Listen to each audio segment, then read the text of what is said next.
some of the things that are breaking your heart right now, some of the situations that are disappointing you, some of the doors that are slamming right in front of your face or shutting down in front of your face, they may not look like blessings, but I'm telling you, those could actually be God's protection in disguise. Hey friend, welcome to the Rise and Rebuild podcast. This is your space to breathe again, a space for women of color, single women and single mothers to finally feel seen, deeply supported, and reminded that you don't have to do this journey alone. My name is Lydia, a certified life coach and founder of Break the Cycle Global and a proud cycle breaker. Around here, we don't just talk about life. We get real about it. The messy, the magical, and everything in between. From breaking unhealthy cycles to mastering your mindset, navigating relationships, parenting, career, money, faith, healing, and so much more. This is where we rebuild when life doesn't go as planned. I know what it's like to feel stuck because I've been there. And now, my heart beats for women like you, ready to rise up and embrace love, abundance, and confidence. So whether you're carrying painful wounds, facing another hard season, or simply ready for a fresh start, you are in the right place, my friend.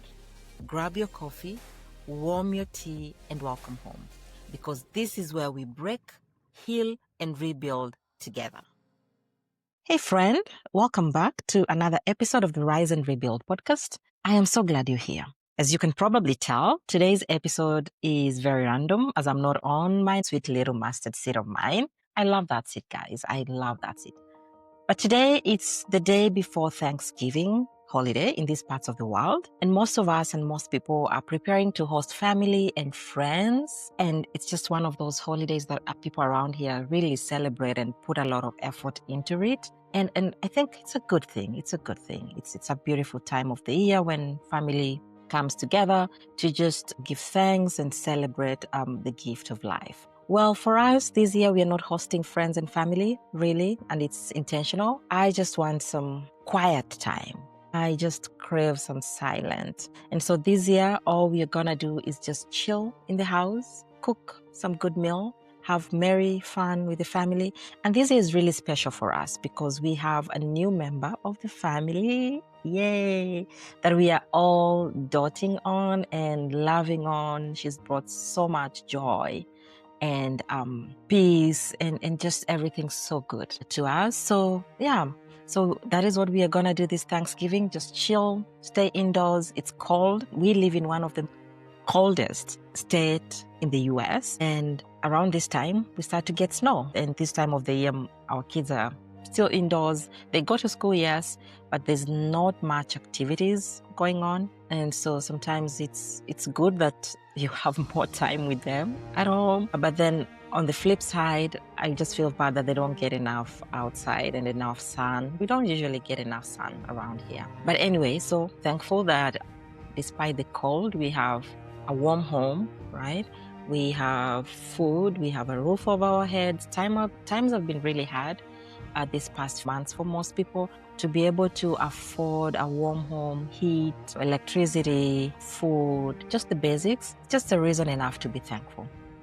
So around this season, we come together to give thanks for all and in all things to be grateful despite the challenges. There's always a reason to celebrate, even when things are not going as they should. Please take a moment to just look at what you have, what is going good, however small it is, and give thanks. All right?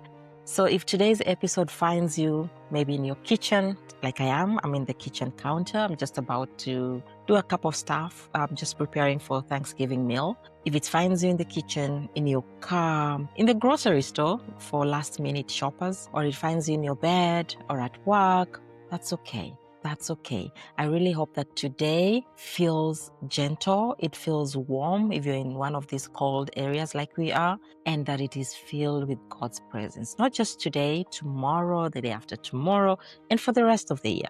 All right? I have some flowers here that dear husband got me. So I am going to try get them situated. And I thought to myself, as I do this, why don't I just jump here and have a little conversation with my sisters? I always look forward to this conversation. This is one of my most favorite thing to do.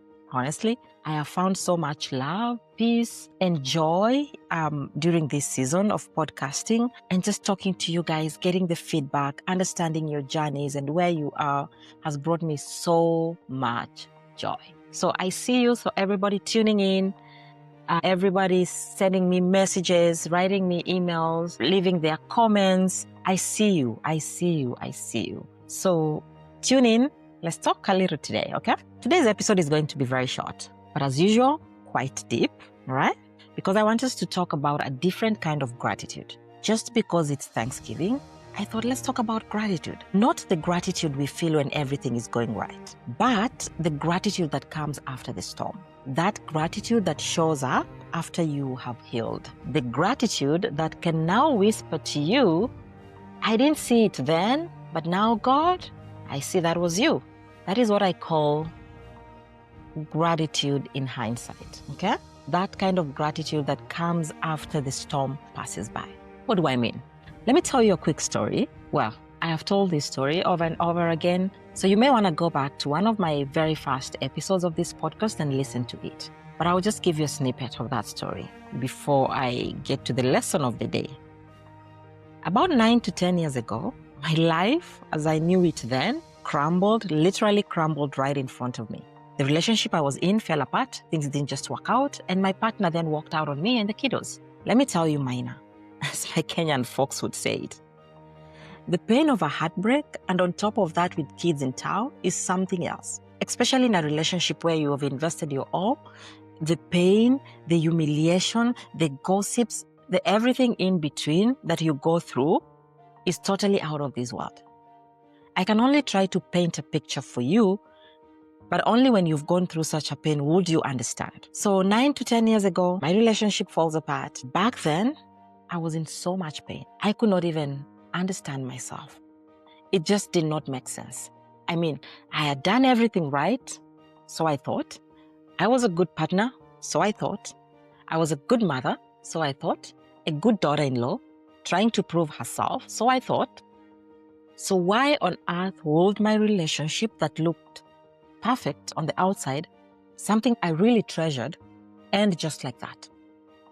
I could not just reconcile it. I could not. So that season of my life was hectic. I went through a season of asking, why me, God? Of all the people, why me? I have tried to live my life in the best way possible, but why am I going through this? Why? There were days I would lay in bed all day, call off work, and just sob, and just sink into depression, and not want to speak to anyone. In fact, yesterday I was speaking to my mom, and she reminded me of that season. I remember sitting in the car with her, trying to reason out with her, because at this point, I had no one to run to but my mother. And if you've listened to my episodes, you understand that my mom too was a single mother. And so really, she already had her burdens. She had burdens of her own. So here I am coming in with my own baggage and burdens. But, thank God for mothers who hold space for us. It was so hard for my mom to watch me break down because I literally had no one to run to. And so she reminded me of that moment. We sat together in my car then, and I burst into tears. The way you would wail and cry painfully, I cried myself out. I almost cried myself to death. It was so hard for my mom to watch me break like that because she felt powerless. She had her own baggage. She had her own thing she was carrying. There was nothing anyone could do or say to make me feel better. She tried to console me. She tried to say, God is there and all that. I could not even reconcile what she was saying at that point in time. All I wanted is my relationship back so badly that I didn't even pause to acknowledge the presence of God in my storm. It looked like everything that I had known up until that point was useless. Everything that I had known about God. But now, looking back, that's the season that launched my becoming. That is the season I met God at a personal level. That is the season that my mother's prayers for me got fully activated. Because what happened after that season, it can only be God.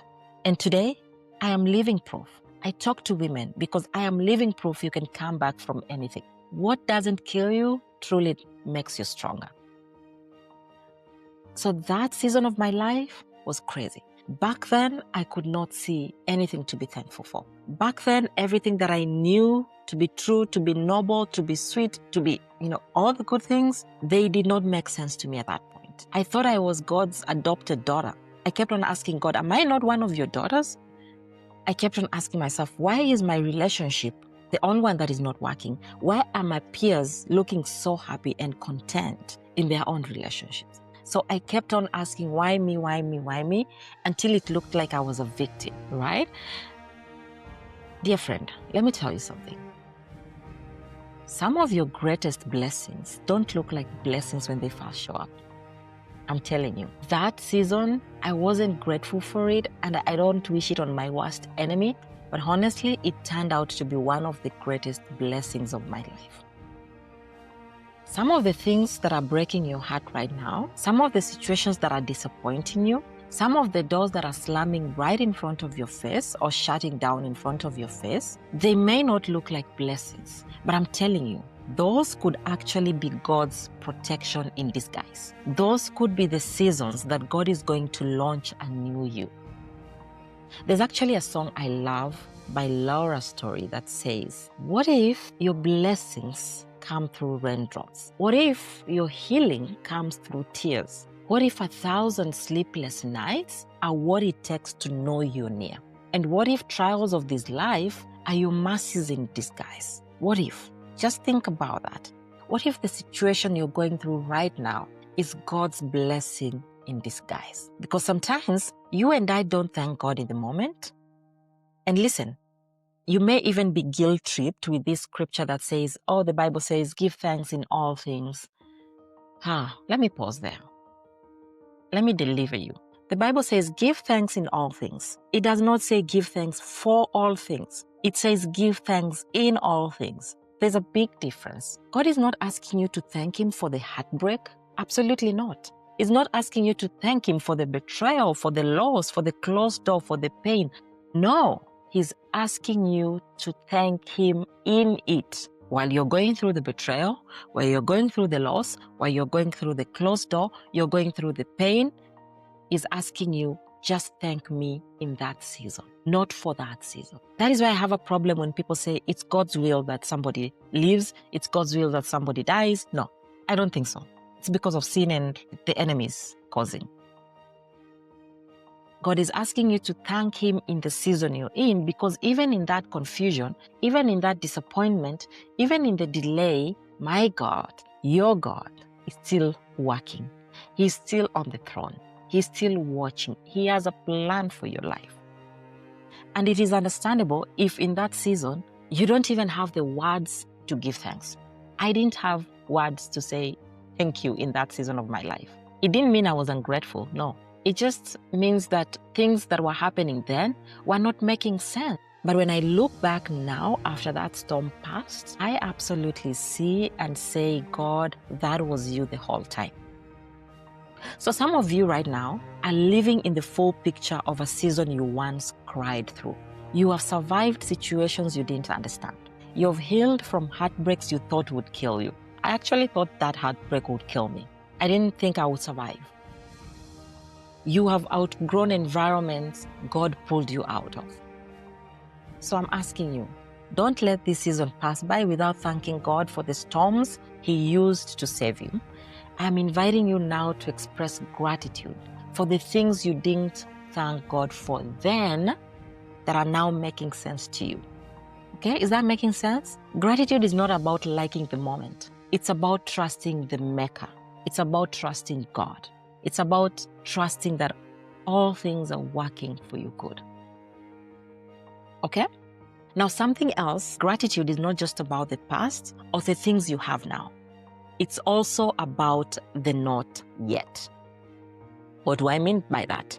Some of you here are probably waiting right now, are in the season of waiting for love, waiting for a job, waiting for clarity, for breakthrough, waiting for something. I don't know. Think with me for a minute. How about you start vibrating on a higher wavelength, even in that season? And by that I mean, start being grateful for the things you don't have yet. That is faith and manifestation in action. I actually tend to think The fact that we are waiting or in a season of waiting means God is working behind the scenes. Because some blessings require us to mature up, some things require us to heal, some things require alignment before they come to us, and some blessings need time to be built. So when they show up, they don't break us. And so that could be the reason you don't have what you have been asking for yet. It doesn't mean that you will not have it. Maybe you won't have it because God knows what is good for you. But even if you don't have everything you've prayed for, you can still thank God for what you are going to get in advance. You can thank God for what He's preparing for you. You thank Him for the doors that you've not walked through yet, that you will walk through, right? You're thanking Him for the version of you you're developing in the waiting. You're thanking Him for the blessings He's crafting behind the scenes. You're thanking Him for God's sake, for the man He's preparing for you, for the children you will have, for the family that is healed, for your healed heart, etc., etc., etc. There's so many things you can thank God for, even if we don't have them.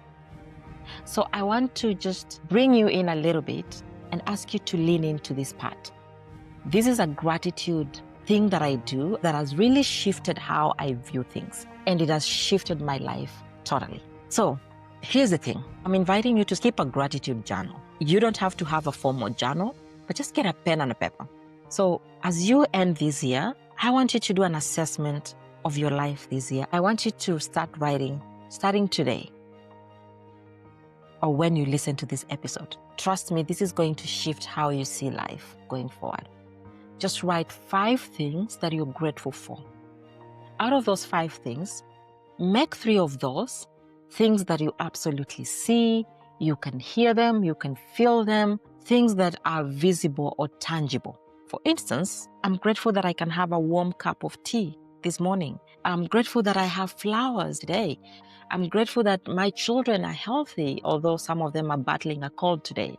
I'm grateful for that. I'm grateful that despite the winter season kicking in, we have a home that is warm, right? So those are things that you're grateful for, that you can see, that you can feel, that you can touch, that you can hear. 3 things. 2 of those out of the 5 are things that you don't have yet. For instance, you could say if you desire a healthy union or a healthy marriage, start being grateful for that right now. Start manifesting that by faith. Start being grateful for the partner, for the spouse that God is preparing for you. Start being grateful for the job that God is getting your way. Start being grateful for the children that you want to have. Start being grateful for friendships that elevate you, that you feel seen and wanted. Start being grateful in a nutshell for things that you don't have yet. That is faith. That is manifestation in action, and not manifestation the way you're taught out there, but this is manifesting in alignment to who God has called you to be. Okay? I want you to start practicing that. That is one shift that will change how you view life, that will change how you think about your problems, how you think about things working and not working for you. All right? And if you need a gratitude journal to help you with that, I have a beautiful gratitude journal that I designed from scratch. I sell it on Amazon. I will link the link on the show notes for you to grab it for yourself. But really, you don't need a formal journal, but you do need some way for you to put down your thoughts. There is power in writing down. The Bible says, write down your vision, write down your gratitude. That's what I like to say. There is power in writing down everything. But also, if you're a member of my community, you do get free resources, right? So you will get a free digital copy of that journal in my community. So if you want to join us, again, you know how to. The link is in my bio. Join our community and get yourself a free copy of that journal. And lastly, I want you to thank God in this season for you. Yes, you. It's not selfish. You've been thanking God for all other things. But are you thanking God for you? Are you thanking God for you as a person, as an individual? This year, my friend, things have been so tough for so many people, but here you are, still standing. Maybe this year you became much stronger. This year, maybe you became wiser. This year, you healed in places you didn't think it will stop hurting. This year, you chose boundaries. This year, you chose peace. This year, you are choosing you. You didn't just survive this year. You have evolved. You're showing up differently.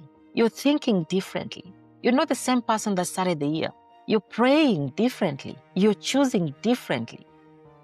I want you to thank God for the woman you're becoming, because you and I know she didn't come easy. She has come through tears, a lot of growth, a lot of surrender and obedience, and even pain. And so as you close the curtains this year, this month, I want you to pause and know this for a fact.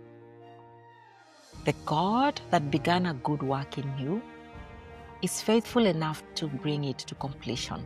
That is Philippians 1:6. So how about you start thanking him for you? He's not finished. He's not finished with you. He's just getting started. So take a minute, take some time, and thank God. Thank God for you, for the growth you've had this year, for all the things you've been able to accomplish. Okay? I pray that gratitude fills your heart. Not just for what is right now, but for what was and for what is coming. All right? Those are my thoughts for today. That is my heart for you today. I have to go now, but then I want you to know this. I love you deeply. I am cheering for you. And I want you to share this episode with somebody else. Please do. And one more thing, you guys, please subscribe and leave me a 5-star review on Spotify. Please put a comment so that I know if you're healing, if you're loving these episodes, and so that more women can find this space. That is the only way you and I are gonna do this work together. So subscribe, leave me a comment, let me know how you're feeling, let me know what you want me to talk about if possible. Okay? Please do that. That will be so helpful for me and you and another woman that needs to hear this. So remember this. As I always say, your past does not define you. Your pain doesn't disqualify you. And you know what? Your story, just like my story, is still being written. God has the pen. So stay grounded, stay faithful, stay grateful. Let's break, heal, and rebuild together. Until next time, my friend, take care of yourself, stay safe in this season, and I will see you again. Bye-bye.